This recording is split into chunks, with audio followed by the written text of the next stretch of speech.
Alors bonjour, vous êtes avec Monsieur Youssef Delal qui va vous expliquer clairement les chapitres des contes philosophiques Candide ou l'optimisme de grands écrivains français et philosophes aussi universels, c'est Voltaire.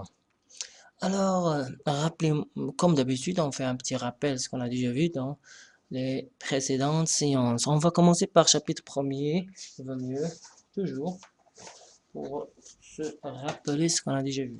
Alors, chapitre premier, on a déjà répondu à la question que vous connaissez tous, comment Candide fut élevé et dans un beau château et comment il fut chassé dit celui-ci.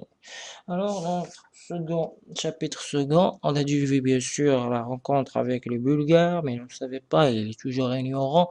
C'est un, ce qu'on a, comme il a dit le roi bulgare, ce qu'il s'agit de Candide, il dit tout simplement c'est un ignorant, c'est un métaphysicien ignorant.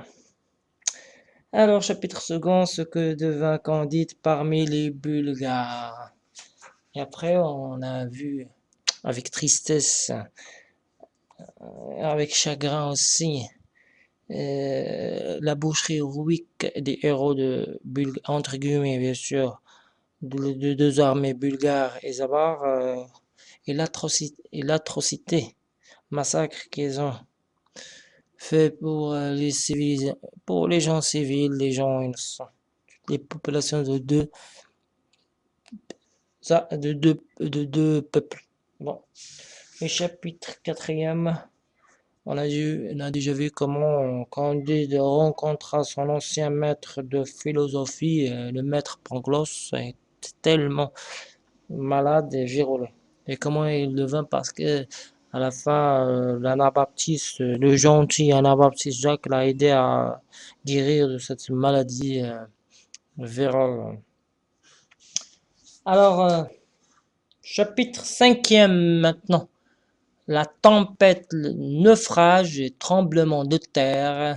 Trois types de catastrophes naturelles, tempête, naufrage et tremblement de terre, ce qu'il advint du docteur Pangloss, de Candide et de l'anabaptiste Jacques.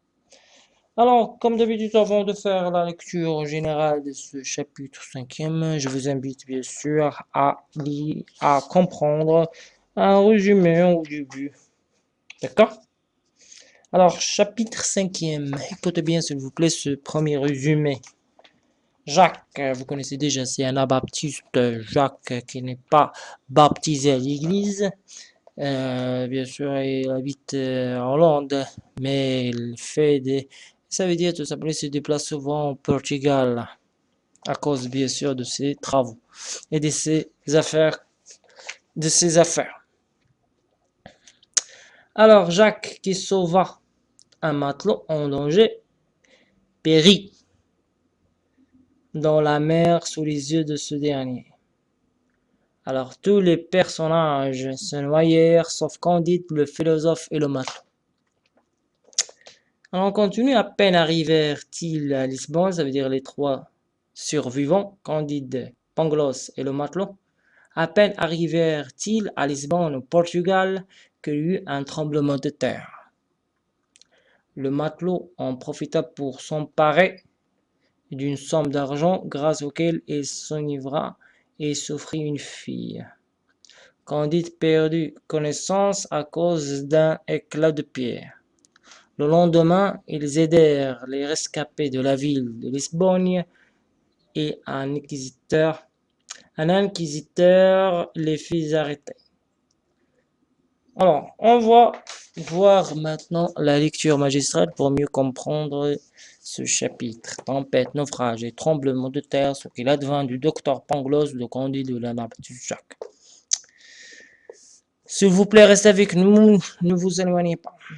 Alors, la moitié des passagers, affaiblis, expirant de ces angoisses inconcevables que le roulis d'un vaisseau porte dans les nerfs et dans toutes les humeurs du corps agité en sens contraire, n'avaient pas même la force de s'inquiéter du danger. L'autre moitié jetait des cris et faisait des prières. Les voiles étaient déchirés, les mâts brisés, le vaisseau entrouvert. Travailler qui pouvait, personne ne s'entendait, personne ne commandait. L'anabaptiste aidait un peu à la manœuvre, il était sur le tillac. Un matelot furieux le frappe rudement et l'étend sur les planches. Mais du coup, qu'il lui donna, il eut lui-même une si violente secousse qu'il tombe hors du vaisseau, la tête la première. Elle restait suspendue et accrochée à une partie du mât rompu. Le bon Jacques court à son secours, l'aide à remonter de l'enfer qu'il fut et les précipiter dans la mer à la vue des matelots, qui le laissaient périr, sans daigner seulement le regarder.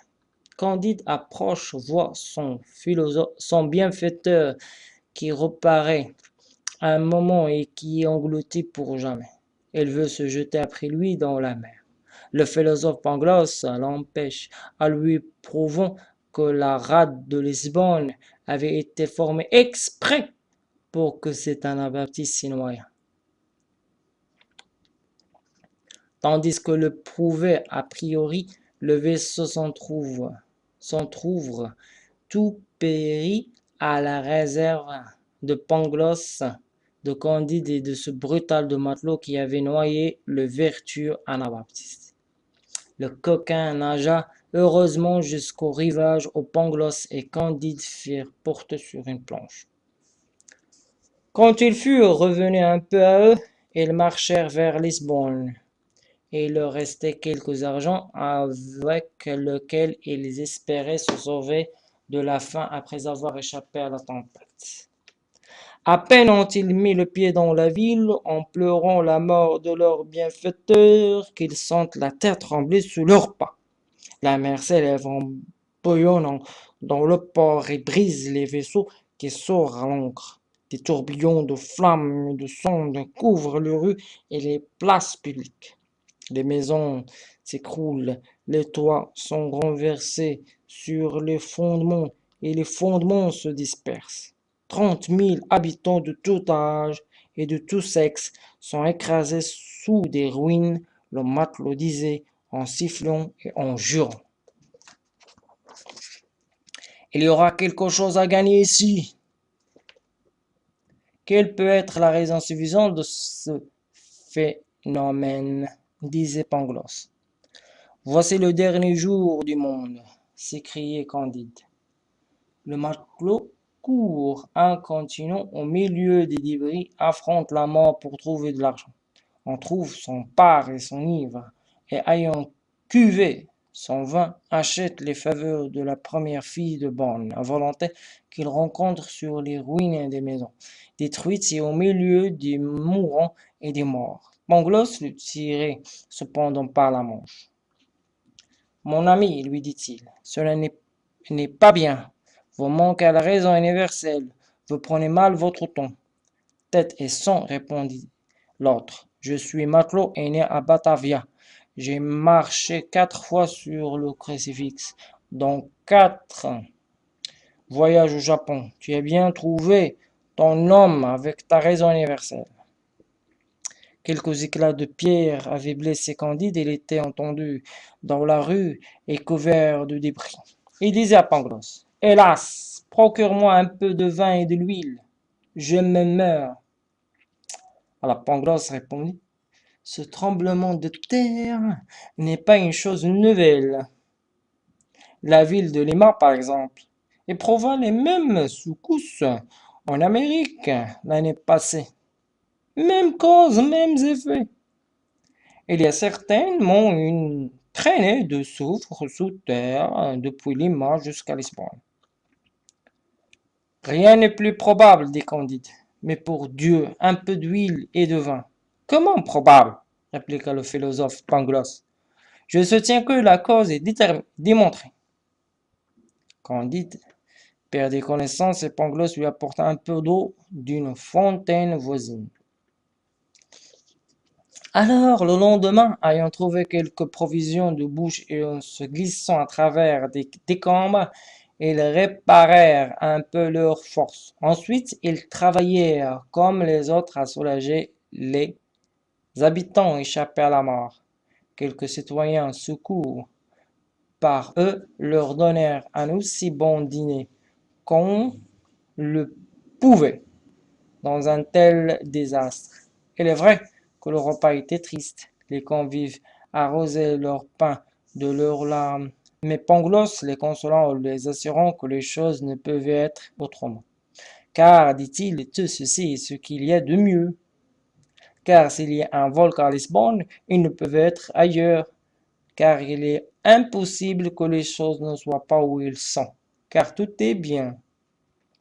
Un petit homme noir, familier de l'Inquisition, lequel était à côté de lui, prit poliment la parole et dit: Apparemment que monsieur ne croit pas au péché originel, car c'est tout au mieux, il n'y a donc eu ni chute ni punition. Alors je répète encore une fois ce qu'il a dit, ce petit homme noir de l'Inquisition, familier de l'Inquisition.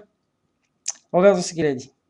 Il dit: Apparemment que monsieur ne croit pas au péché originel, car si tout est au mieux, il n'y a donc eu ni chute ni punition.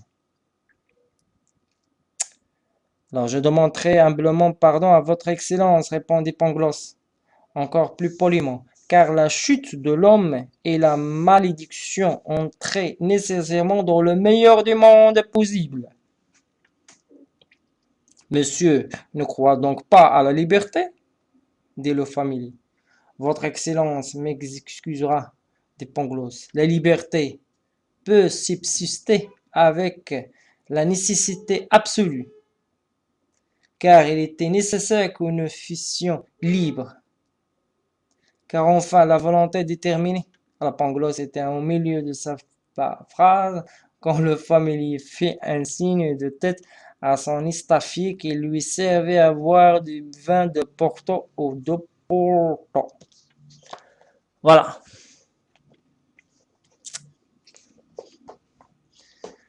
Alors, je viens de faire une lecture magistrale de ce chapitre. Rappelez-vous que ce chapitre 5e, Jacques qui sauva un matelot d'Angers périt dans la mer sous les yeux de ce dernier.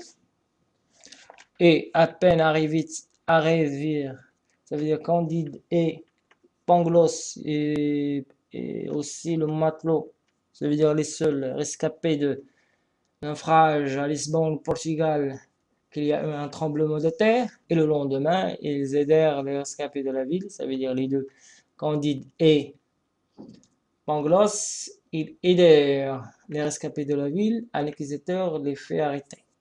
C'est ça. Alors, voici donc un autre résumé de ce chapitre 5e. Écoutons donc. Alors, Candide assiste encore une fois à une nouvelle atrocité. Une tempête se déchaîne au large de Lisbonne et détruit complètement le navire de Jacques Anabaptiste. Candide, Pangloss et un matelot sont les seuls rescapés du naufrage. Le bon Anabaptiste a péri en essayant de sauver le matelot ingrat. En arrivant à Lisbonne, Candide et Pangloss assistent à un terrible tremblement de terre. 30 000 habitants de tout âge et de tout sexe sont écrasés sous des ruines. Alors les deux hommes ont participé le lendemain aux opérations de sauvetage. Pangloss ne cesse de répéter que tout est bien. Il engage une discussion avec un petit homme noir, officier de l'Inquisition, sur le péché original. Ça veut dire la cause de ce tremblement de terre. Et donc c'est la cause. Alors il dit sur le péché original, la liberté et le déterminisme. Pangloss est arrêté pour avoir professé des paroles subversives. Voilà. Alors, les deux hommes, ça veut dire tout simplement Candide et Pangloss, sont arrêtés par ce fameux inquisiteur noir. Pourquoi? Parce qu'ils ont proféré, professé des paroles subversives. On va voir la suite au chapitre 6e. Restez avec nous, s'il vous plaît. Ouh,